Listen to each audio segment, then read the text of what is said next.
Welcome, everyone, to this monthly lecture series on yoga for holistic living that we are kicking off today. The first one by Dr. Cohen's special presentation. This is offered by Swami Vivekananda Yoga Anusandhana Samsthana, Vyasa, USA, based here in Houston. Vyasa is a nonprofit organization dedicated to education, service, and research aimed at enhancing health and well-being through the ancient techniques, practices, and teachings of yoga. A couple housekeeping announcements for all of you. Please ensure that your audio is muted throughout the webinar. If you have questions, kindly type them into the chat and we will address them at the end of the presentation. And for today, our presentation, we are honored to have Dr. Lorenzo Cohen, who will be sharing insights on transforming your life and health with a mix of six. Allow me to introduce Dr. Cohen. It's an honor. Dr. Cohen holds the distinguished position of the Richard E. Hayes Professor in Clinical Cancer Prevention and serves as the director of the Integrative Medicine Program at the University of Texas MD Anderson Cancer Center here in Houston. Additionally, he is a distinguished clinical professor at Fudan University Cancer Hospital in Shanghai, China. Dr. Cohen's impressive career includes being a founding member, a past president, and fellow of the International Society for Integrative Oncology. Dr. Cohen is a luminary in the field, driven by a profound passion for educating others on the importance of cancer prevention and maintaining optimal health throughout one's life, with a deep conviction that a significant number of cancers are preventable. He conducts groundbreaking research to illustrate how lifestyle factors can significantly influence cancer outcomes. He has a number of research projects at MD Anderson on various fields within integrative medicine, like meditation, yoga, tai chi, massage, dietary approaches, acupuncture, stress management, you name it, a lot of them. For almost 2 decades, Dr. Cohen has been closely associated with Vyasa, or we are proud to say we are associated with Dr. Cohen, collaborating on numerous yoga research initiatives. To mention, he has a grandmother who learned and practiced yoga from B.K.S. Iyengar, followed by Desikachar and others. And I say that he has it in his genes and has a deep yoga background. And he himself is a certified yoga teacher as well. And together with his wife, Alison Jeffries, he has authored the best-selling book, Anti-Cancer Living. And in today's presentation, Dr. Cohen will illuminate the synergistic power of the 6 primary lifestyle factors, sharing valuable insights that can transform lives and health. Dr. Cohen, it's an honor. Welcome, and over to you. Thank you, Smita, and thank you for a very generous introduction and for the collaboration that we've had for just the 2 of us more than a decade, and as you mentioned, with the larger Vyasa family for about 20 years now. We should probably actually figure out that first day that I met Dr. Nagaratna in my office when I was still, I think, an assistant professor. So it's been quite a journey together. So today, as Smita mentioned, I will take you through primarily a focus in the area of cancer prevention and improving outcomes for those with cancer. But equally, what I'll be speaking about applies to other non-communicable diseases, which are primarily lifestyle-based diseases like cardiovascular disease, which includes many heart disease conditions, stroke, diabetes, arthritis, and importantly, Alzheimer's disease, which is actually on the rise. And we see linked with 2 very important behaviors that we're in control of, which is our exercise and our sleep habits. So being a scientist and a researcher, I do have a slide deck that I'll be sharing from. Know that a lot of what I'm sharing and the details and overwhelming number of studies are in this book. Luckily, the publishers allowed us to have over 70 pages of references, over 1,000 different scientific citations. So this is not just our ideas and our thoughts on how to lead a healthy life, but it is truly evidence-based and backed by research. Those who have friends where English isn't their first language have been translated into a number of different languages, importantly for the Houston community, into Spanish. So we are unfortunately experiencing something that we as a species have never experienced in our time on this planet, is this what's called early onset cancer. Cancer in individuals who are under 50 and under 40 and now even under 30. And we're not together in the same room, so I can't do a show of hands and the audience, but I know that if I were to ask the audience if you know somebody under 50 who's been diagnosed with cancer, if it's not yourself or somebody else, a friend, etc., essentially all hands would go up. Everyone is now being touched by cancer. And very, again, disappointingly, it's younger and younger. And this article that was just published last year, a review paper based on the evidence, which suggests it has to do with, this is sort of a technical term, changes in the exosome. That means changes within the way our genes are behaving because of these lifestyle factors that just in the past 50 years have changed so dramatically. Things like diet and movement and the excess obesity, all the environmental toxins that we're exposed to, this chemical soup that we're not only breathing, but putting into our bodies through the food that we eat and the personal care products. And you can see here an example of what this looks like. This is just an example of colorectal cancer. Just over this short period of time. In particular, you see that inflection point at around the mid-60s, where we start to see this rise. And this is continued, and this is true for head and neck cancer, for breast cancer, endometrial cancer, and many others.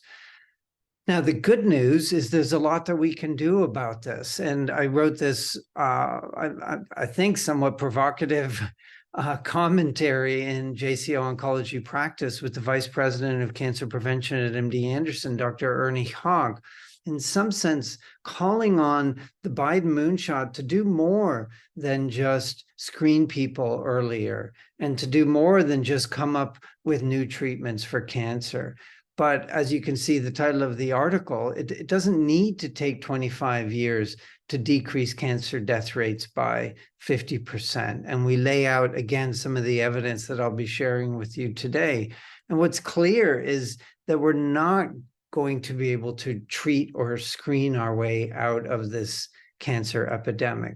What we do know, however, is that modification of smoking behaviors, getting people into a healthy weight, getting people vaccinated. This represents virally mediated pathogens, which account for 100%, 99.9 something percent of cervical cancers, now more than 3/4 of head and neck and anal cancers, penile cancers related to human papillomavirus, for which there's a vaccine. So all men and women, boys and girls should be vaccinated against HPV-related cancers, and we could get rid of certainly all of cervical cancer and the suffering that's associated with these other cancers that I mentioned. Getting people moving, getting people eating a healthy diet. These three areas, energy balance of movement, diet, and obesity, it's estimated around 30% of cancers, in some case, like endometrial cancer,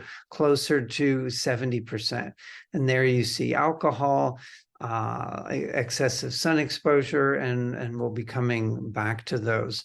So what is the mix of six? Well, you heard three of them, physical activity, diet, and these environmental exposures that can include something like the sun and then the toxins we're exposed to. But something that's not really talked about a lot that I'm going to spend much more time talking about today is sleep. stress management, social support, how we interact with each other. And what's important to know, and I'm not going to go too deeply into the science here, but I'll give you some examples, because it's not just about feeling better, and it's not just about something that's happening on the outside. When we engage in the mix of six, we're creating profound changes in our internal biology. And what you see listed here are what are called the cancer hallmarks, biological processes that get activated in our body to allow a cancer to grow and to thrive. That initial mutated cell, cancer always starts from one cell. If it has a healthy vascular system, then it is going to be able to feed itself with nutrition. And this is called angiogenesis, one of the key cancer hallmarks. If it can avoid many components of our immune system, then it can continue to grow and to thrive. So it knows how to avoid immune destruction. If it is living in an environment that is filled with inflammation in the tumor microenvironment, it really knows how to grow and survive. It knows how to activate invasion and metastases components. There's a modification in our microbiome that allows the immune system to in some sense be cloaked and allow the cancer to grow. So what I'll be talking about today, each of the mix of six are linked with, if not all of these cancer hallmarks, at least some of them. So by engaging in the right balance, and as Smitha was saying, the right synergy between the mix of six, we can make our body as inhospitable to cancer as possible.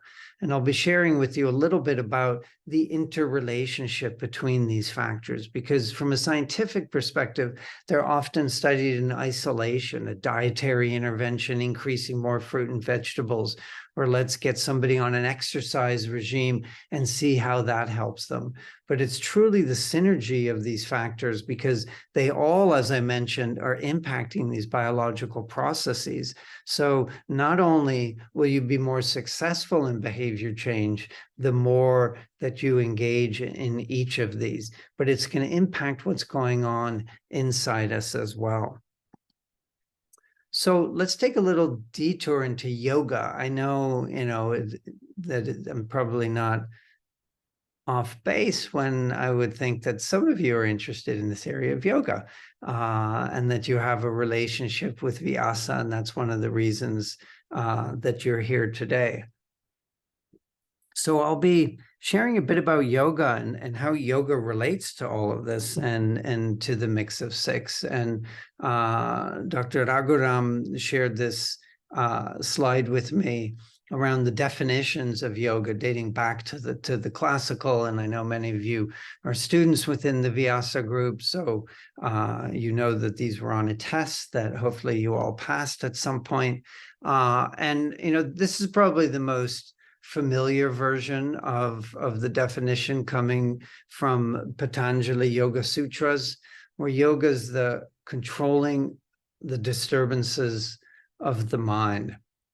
Now, if we go a little bit further into yoga and look at the 8 limbs of yoga from Ashtanga Yoga, we start to see that there's probably aspects of what I call the mix of six embedded within a classical representation of yoga.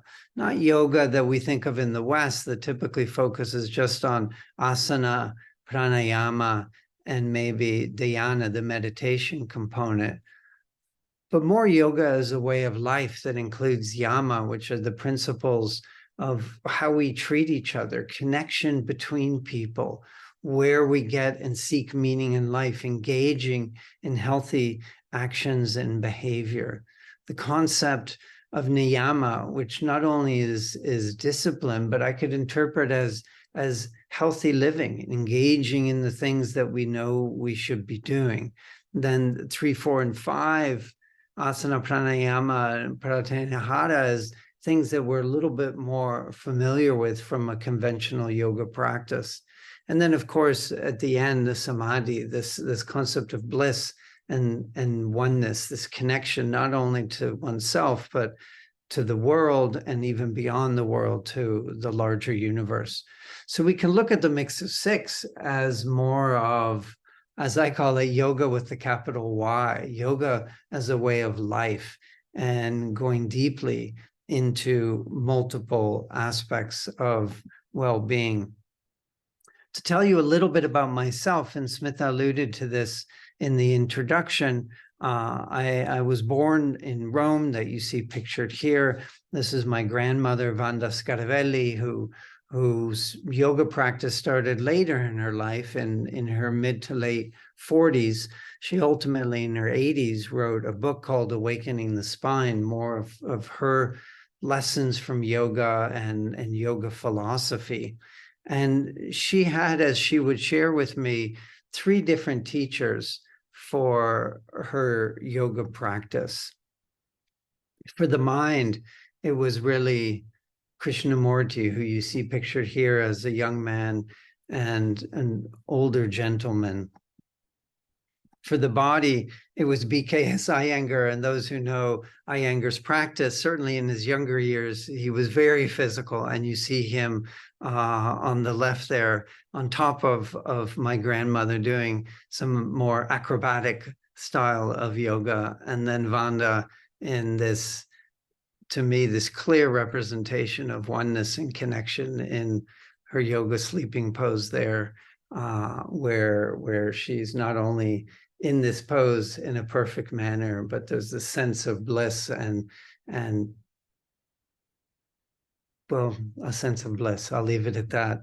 And for the breath, it was Desikachar who would teach her the deep, profound practice of pranayama. And Vanda would say to me that if you don't have time to practice the asana, always make sure you engage in pranayama. And by engaging the pranayama, you are engaging in a yogic practice and doing something healthy for the body, for the mind, and creating this internal flow of energy. And of course, this lineage, starts with Krishnamacharya, who you see pictured here. So this is really the lineage, in some sense, that I grew up with. This yoga to me was just a part of my family. And another interesting aspect as a young adult was seeing how, when Krishnamurti aged, who was very close with my grandmother until his death, that he started getting very interested in philosophy as it related to quantum physics. We see this also with the Dalai Lama, this connection between the Dalai Lama and Western scientists.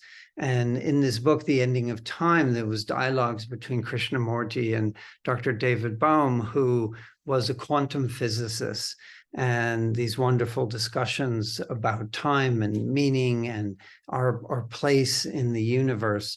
And I found this very interesting quote from another very important physicist, Albert Einstein, who said, "People like us who believe in physics know that the distinction between past, present, and future is only a stubbornly persistent illusion. Time, in other words, is an illusion." Well, I've read all of Krishnamurti's teachings that have been in print, and I understand this concept that there is no past, no future. There's only the present. We create our future in the moment. And I understand from the quantum physics this concept that time is not linear the way that we think it is. I can understand the words.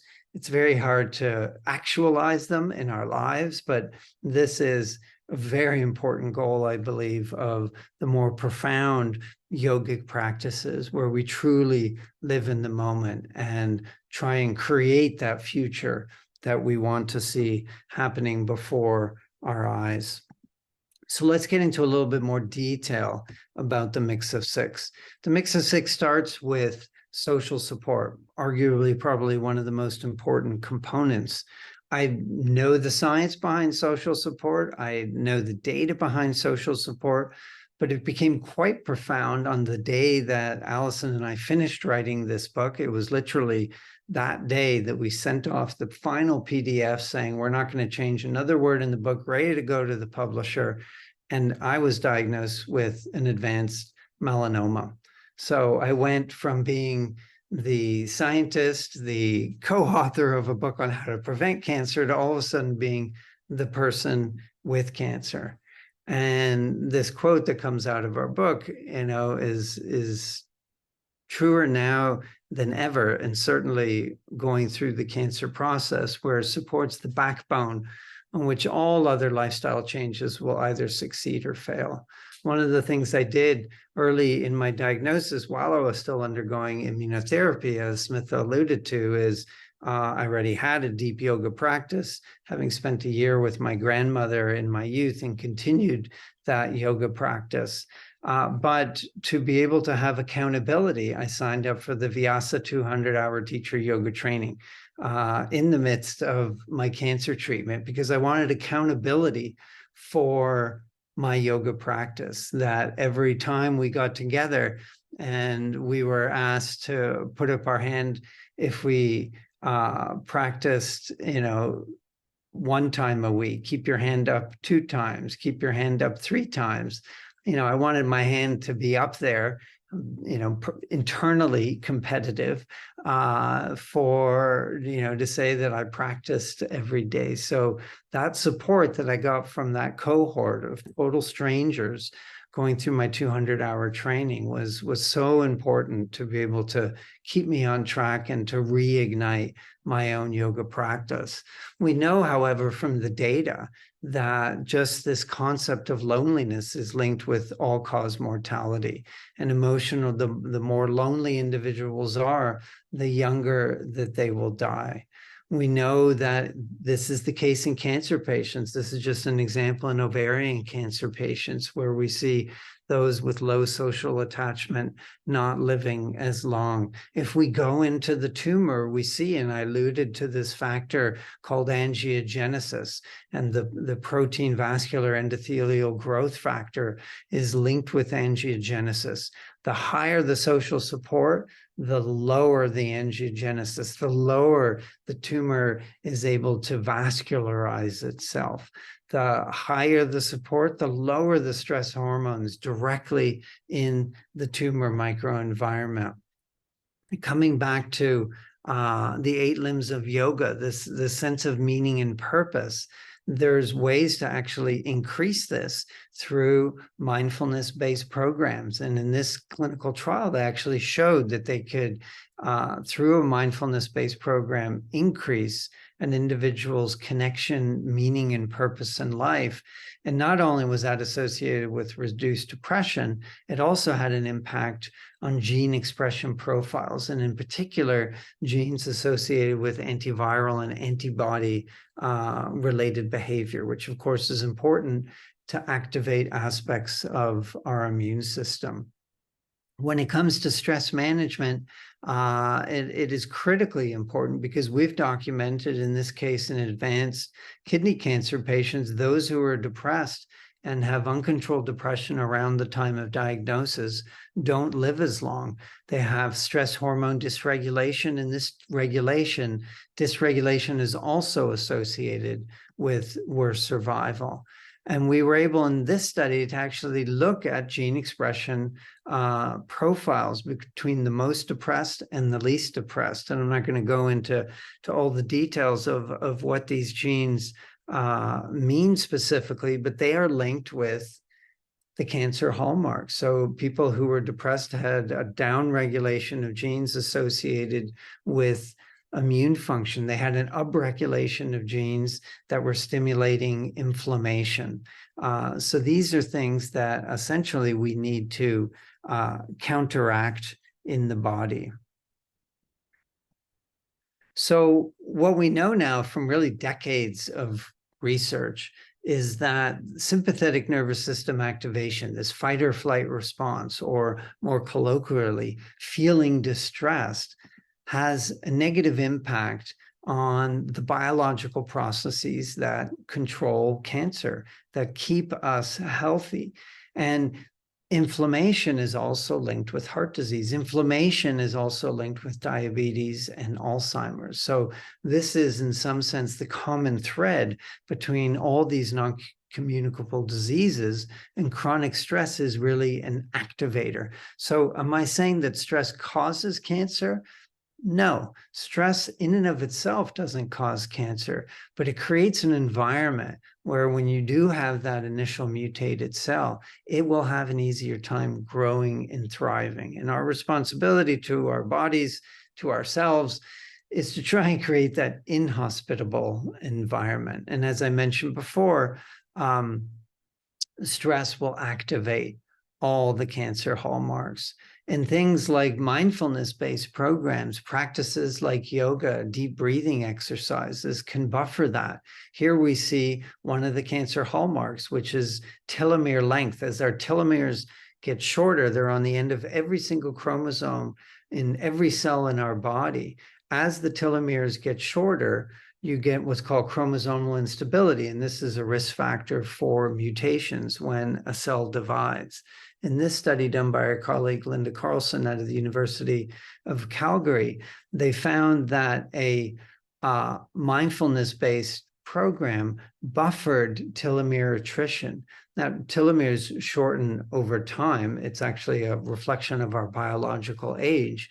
And you can see here from baseline to post-intervention, a shortening of telomere if they were in the control group, but it stayed the same if you were in the intervention group. So these interventions not only make us feel better, they have an impact on important biological processes. And it doesn't need to take long. These were excellent studies, short-term, to look at that acute stress response. When it's buffered, when you decrease stress just for a 15-20 minute period of time, it has an impact on how our genes behave. Now, will that 15-minute improvement in gene behavior have a long-term impact? Well, probably not. But if you do it every day, and if you extend the amount of time that you're in this deeply relaxed state, then we're going to start to see some benefits for the individual. So what do we do? Well, this doctor's prescription is to say that you just need an easier job, a smaller house, and a different family.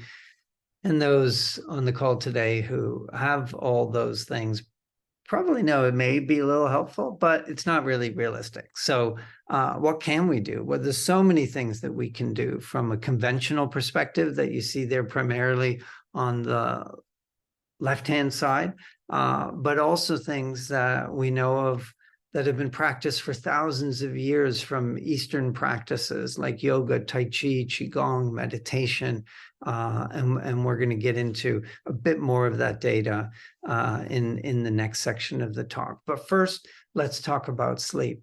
Everyone knows how important sleep is. Does anyone at MD Anderson talk to a cancer patient about their sleep habits? Typically not. Do they after somebody has their first myocardial infarction, or they have high blood pressure, or somebody with diabetes? They probably don't talk to individuals about sleep, but we know that sleep is just a critical time for the body to restore itself. Without sleep, our body doesn't regulate different metabolic processes, and in particular, metabolic processes that are linked with obesity. There's very elegant research that shows that giving in these controlled feeding studies, that just the loss of one night of sleep will change how the body responds to a meal in that subsequent day. Those who don't sleep as well have a higher propensity to maintain the energy, and in particular in the form of fat. This is probably a primordial stress response, because during times of famine, which was not an uncommon stressor in our early ancestors, those individuals who kept fat on their body through difficult times tended to survive more. So we have this in some sense, evolutionarily adaptive response to when there was lack of sleep, which would have been times when you were out there needing to forage more.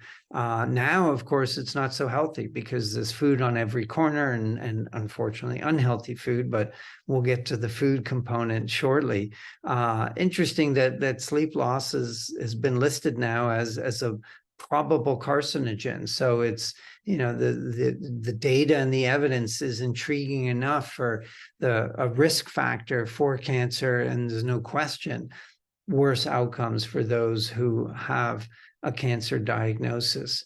And if we go into the genes again, because it's not just about how you feel, but just 1 week of insufficient sleep in some of these sleep studies showed that there was a change in gene expression profiles, and in particular, genes related to immune function and the stress response. Again, we're coming back to these cancer hallmarks. So in the area of exercise, again, I'm just showing you some data on cancer, but I could lay the same graphs up here of heart disease and diabetes and Alzheimer's, that the individuals who are exercising more, and this is just example of leisure time physical activity, have a lower risk. And you just see a few examples here, but there's more than a dozen different cancers linked with a higher risk if you do not exercise. Here it's just breast, endometrial, colon, and esophageal, but also prostate, ovarian, and others. And importantly, and I'm just the messenger here, it's not just about exercise, it's also just about sitting less. So this study actually looked at that joint interaction between exercise and sitting. And I'll just quickly walk you through this, which is essentially showing that individuals who are sufficiently active, so these are the individuals who are moving the most, those who were sitting more than 6 hours a day, and I'm guessing a lot of people sit for more than 6 hours a day, that the benefits of exercise were diminished, right? You see that here. This is the prevalence of survival among cancer patients who have a cancer diagnosis. Worse off, of course, is this additive effect that if they're inactive and sedentary. But important to note that, again, these individuals you see pictured here are the least active. This whole group are the least active, but those who are less sedentary don't look that different from the ones who are active and not sedentary. So the key is to just be less sedentary. And again, here we're not just talking about movement, we're just talking about standing up and not sitting as much. So even if you're inactive, you can decrease your risk of death if you just simply sit less, just stand up. I have the luxury of standing up for this talk. I thought, should I sit at my desk because there's no audience? And it's like, no, of course I should be standing up. Back to the cancer hallmarks. Sedentary behavior, lack of physical activity activates the cancer hallmarks, makes your body more hospitable to cancer growth. Of course, the opposite then is true, which is if you exercise, you deactivate these hallmarks, you increase immune function, the microbiome gets healthier, etc. And we'll get to that. So in diet, first, a couple of things that for some will be bad news and maybe not even news, and shouldn't be news, that sugar is bad for you, excess sugar consumption. But here's a graph, and I'm going to show you a number of these graphs, these bar charts, which are hazard ratios. So it's the increased percentage of risk when you're comparing, in this case, individuals who have 0 servings of sugar-sweetened beverages to those who have 0 to 1 a day, 1 to 3 a day, or more than 3 a day. And you see here, even just between 1 and 3 sugar-sweetened beverages a day increases the risk of breast cancer by more than 20%. we wrote a paper, my colleague, Dr. Pei-Ying Yang, and I, and a couple of students, looking at all the evidence in and around sugar and cancer. And there's clear evidence now, certainly from large epidemiological studies, that excess sugar consumption and not just in added sugars, but this high glycemic load diet is associated with the development of cancer and progression of cancer for those who have the disease. And very importantly, it's been independent of the association between sugar and obesity.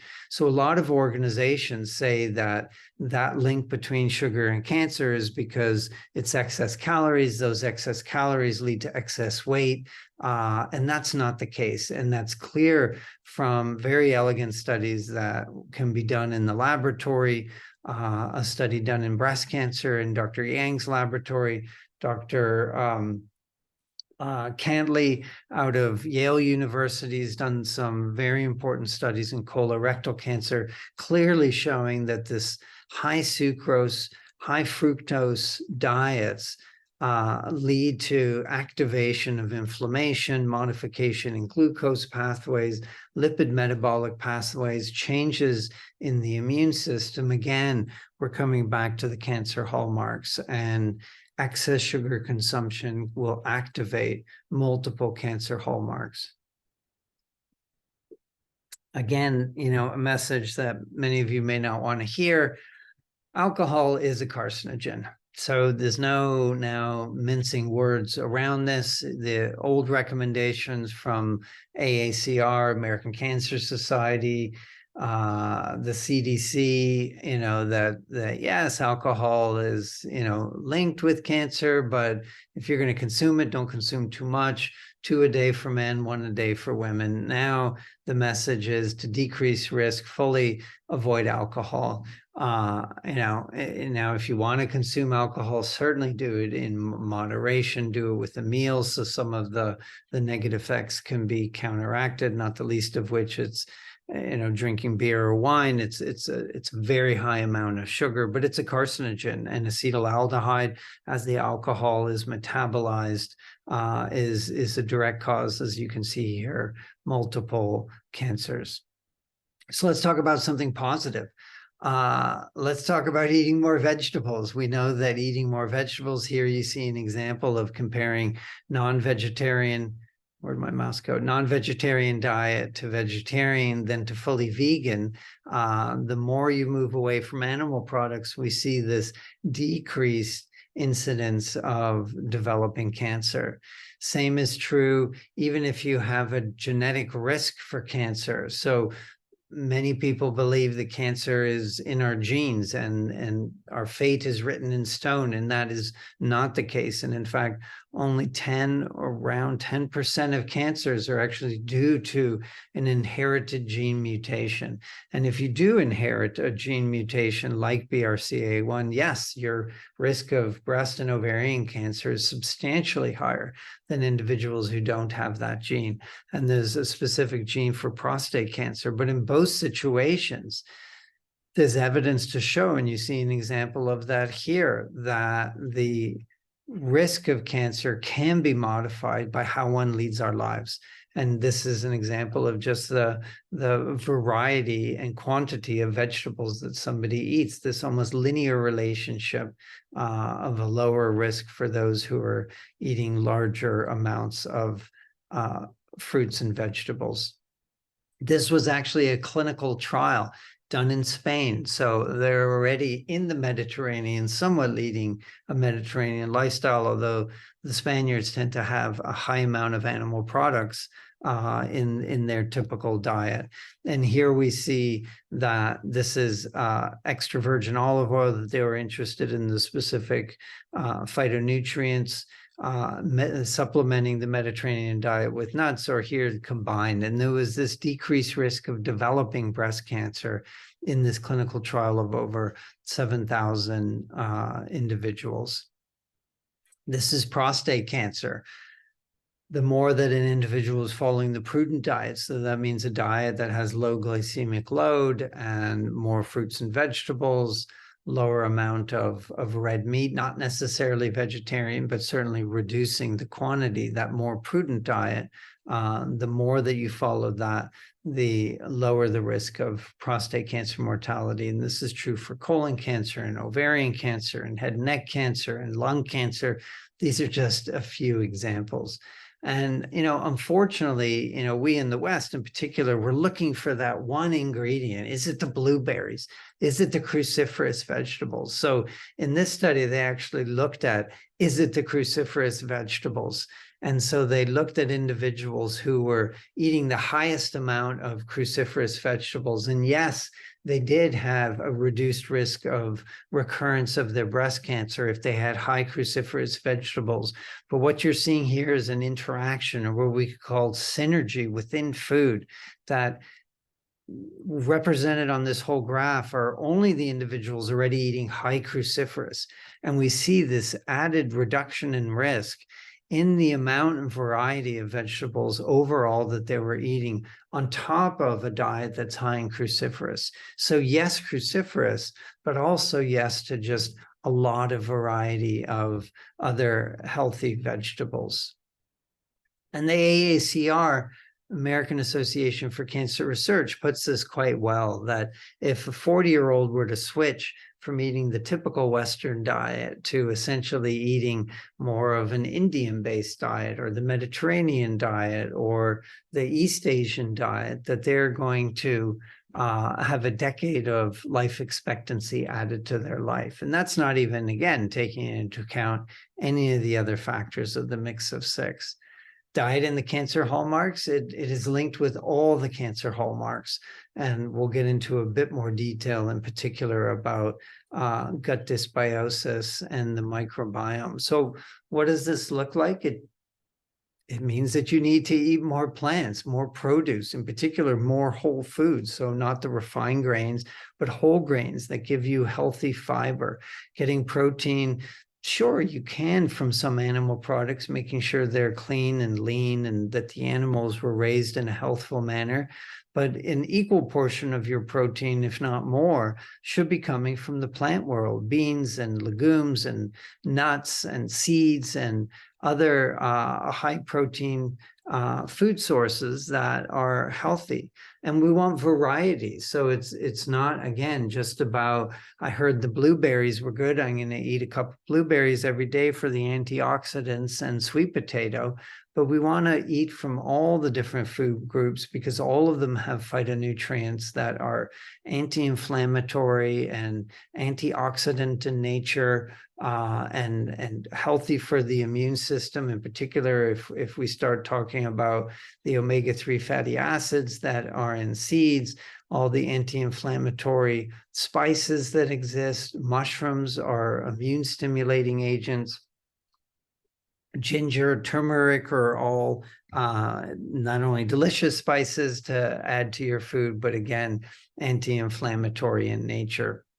Now, the microbiome that I've alluded to at the beginning of the cancer hallmarks, as well as within the food section, and hopefully everyone's familiar with the microbiome, the microorganisms, bacteria, fungi, that live on and primarily in us and primarily within our digestive tract, in our colon, in our intestines. These microbes either will lead to us becoming sick or they will work with us to keep our body healthy. And we published, now it's a couple of years ago, this very important paper in Science with my lead colleague, author here, Dr. Jennifer Wargo. I helped with the oversight of the collection of the human cohort and have the honor of being in the position right beside Nobel Prize winner Jim Allison. And what we did is collected dietary data from melanoma patients. And the study actually started before I was diagnosed. And then when I was diagnosed, somebody came in the room and said, would you like to join this lifestyle study where we're going to ask you about your diet? And I'm like, well, that's my study. That's my name on the consent form of who to contact if you have questions. Sure. And so we answer questions about diet. We were also interested in all the lifestyle factors, so about stress and social support and meaning and purpose in life. But in this case, we focused on diet, and we asked them very detailed dietary questions, and we were able to determine how much fiber somebody was eating. And we saw that the individuals who were consuming the highest amount of fiber had the higher probability of surviving their melanoma. We also showed that a higher probability of responding to immunotherapy, and prior research showed the link between the health of the microbiome and response to immunotherapy. This was also recapitulated in animal studies at MD Anderson, as well as two other laboratories in the US. And clearly the mice that were fed the high fiber diet versus low fiber diet lived longer, responded to immunotherapy. What was a bit more of a surprise was actually the harms that came from probiotics. So we looked at, in this case, just lactobacillus and bifidobacteria as individual strains, and found that it was the individuals who had the highest fiber in their diet and were not taking a probiotic over-the-counter supplement as a pill who did the best. And so this is suggesting that, there really is no pill that is going to be the substitute for healthy microbiome in the long run. So let's switch and talk a little bit about yoga. And I'm going to share with you some of the evidence on yoga, albeit studied from somewhat, I guess we could say now, of a reductionistic standpoint of yoga as we see it in the West, more from a perspective of the focus on asana, and probably an emphasis on asana, pranayama, and in some cases, and not always, the incorporation of meditation. There's always a shavasana added at the end of everyone's yoga practice, but not necessarily a deeper meditation. The interest in yoga has skyrocketed in the United States. This was a review paper that we published now a few years ago, where we did an assessment of the literature through 2017, and we see just in 1 year over 60 publications in yoga, and again, just cancer. So we're not talking about cardiovascular disease, stroke, diabetes, which have similar numbers. If we look at we split this into during treatment, studies that were after treatment in cancer survivors, and then studies that were combined. A lot of the work we do at MD Anderson is in this space when patients are undergoing active treatment, and we see those improvements in quality of life, reports of physical well-being, as well as psychological well-being, and in some cases, actually improvements in biological processes, better stress hormone regulation, better immune system functioning.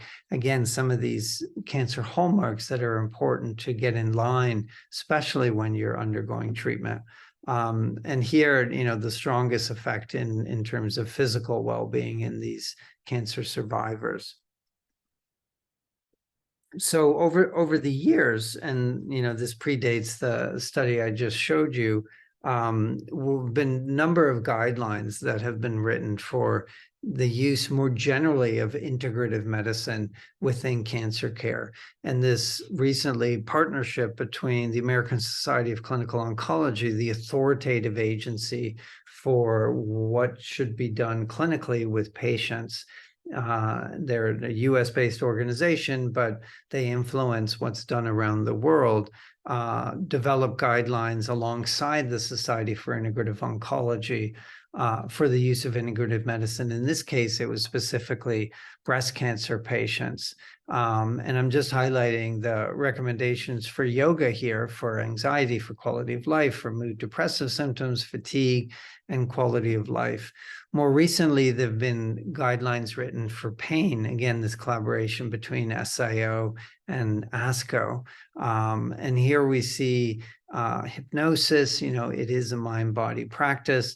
The evidence for yoga and pain wasn't quite as good. Here you see it's a weaker recommendation because there was lower quality evidence, either smaller studies or there just have not been as many studies. But the ones that have been done have shown that hatha yoga helped patients after breast cancer or head and neck cancers who were experiencing chronic pain conditions. And most recently, this was just last month that this came out by Dr. Carlson, whose name I mentioned earlier, the guidelines for treating anxiety and depression in adult cancer patients. And there you see yoga both for anxiety during and after treatment, as well as depression for during and after treatment. Another authoritative organization is called the NCCN, the National Comprehensive Cancer Network. And this is a compilation of all the different guidelines. So they have guidelines for pain, for mental health, for fatigue, for nausea. If you were to pick one of these integrative modalities to help cancer patients, there's no doubt that yoga is at the top of the list, right? So you see more X's across all of these cancer-related symptoms for yoga than for any of the other modalities. Not to say the patients shouldn't use acupuncture to help their pain, but yoga, is getting an X in all of these symptom-related areas. So yoga really now is accepted across all the different guidelines and recommendations to help cancer patients with symptoms. And now, remember when I started the section, we're talking about yoga in a very reductionistic fashion. Yoga as more of that physical mind-body stress management practice of a focus on movement, breath, and relaxation, and maybe some meditation, but not much. Now at MD Anderson, in collaboration with Vyasa, we've been doing yoga research for quite some time now. And I'm a little embarrassed to say that it has typically been that kind of reductionistic yoga where we're focusing in those three main areas of the 8 limbs of yoga and not kind of expanding outside of that to talk about more lifestyle in general, diet, relationships, more of the psychosocial, spiritual side that can come from yoga. In this study, we did show in this randomized trial that importantly had a stretching control group. So what one could call this kind of attention control group. We did show that the patients had better physical well-being. They had less fatigue. But probably the most important outcome that we weren't necessarily targeting was this measure of benefit finding, of meaning making. And, if you're to pick one measure to improve, yes, I want people to be able to be more flexible and to sleep better. But if you can help somebody to find meaning and purpose in life, where we see that decreasing over the 6-month period if they were in either one of the control groups, and above baseline and continuing to be above baseline if they were in the yoga group. That is really the measure that we want to have an influence on.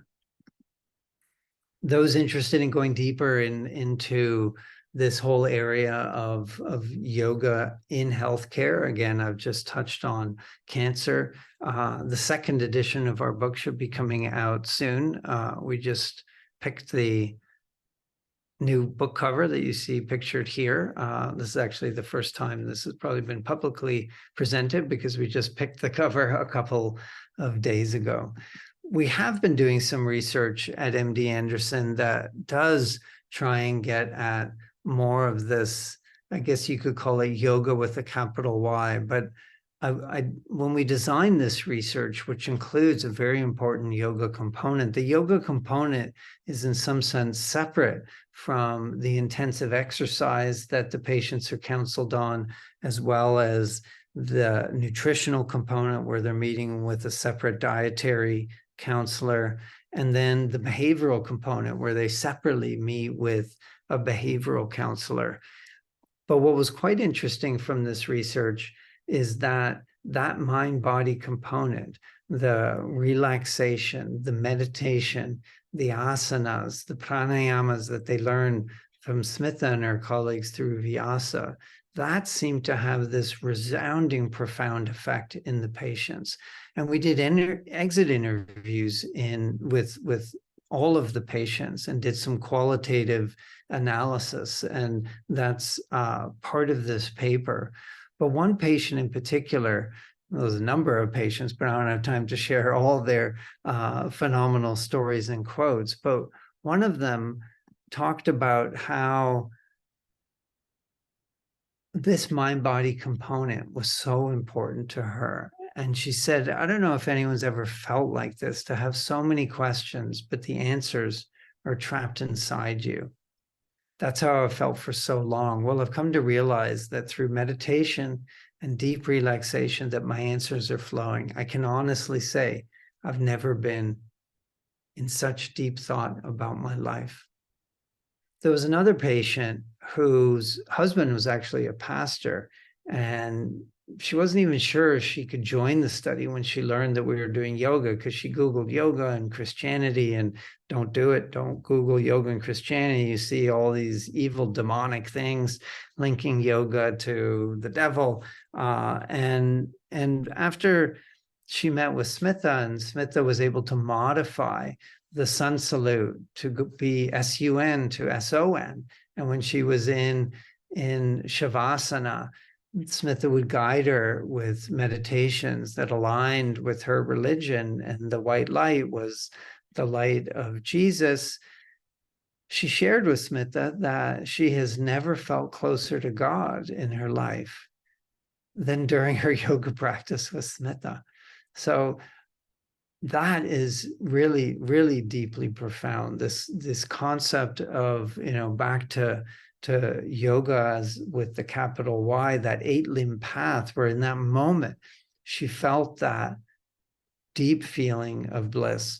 We're trying to move further in this area, and with the leadership of Dr. Lois Ramandet and of course Smitha and the Vyasa team, taking yoga therapy and expanding it beyond what we typically do, and relying on that yoga therapist to be able to counsel the patient in all of these areas of healthy living, of diet and of sleep and of relationship, meaning and purpose in life, going in pre-surgery and really intensely coaching somebody for that 3-month period while they're undergoing chemotherapy, in this case, ovarian cancer, to try and truly make a difference in the life of that individual as they prepare for that difficult surgical technique.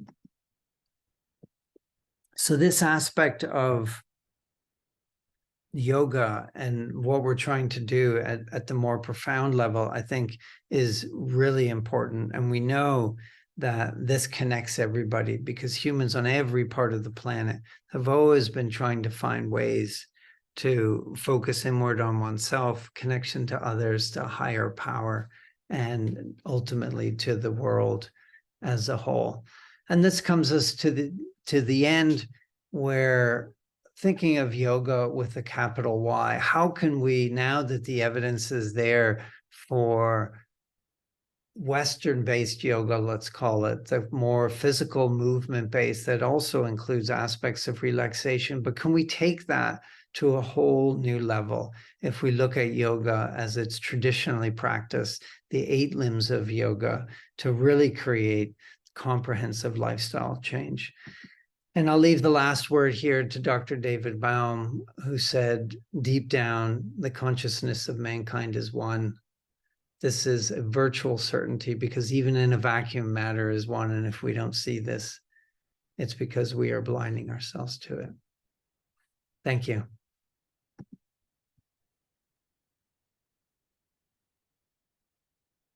Dr. Cohen, what a powerful talk. I, on behalf of everyone, want to say that has been the most captivating hour for me in the recent past. So on behalf of Vyasa and all the attendees today for today's webinar, I want to extend our heartfelt gratitude for your inspiring and enlightening lecture.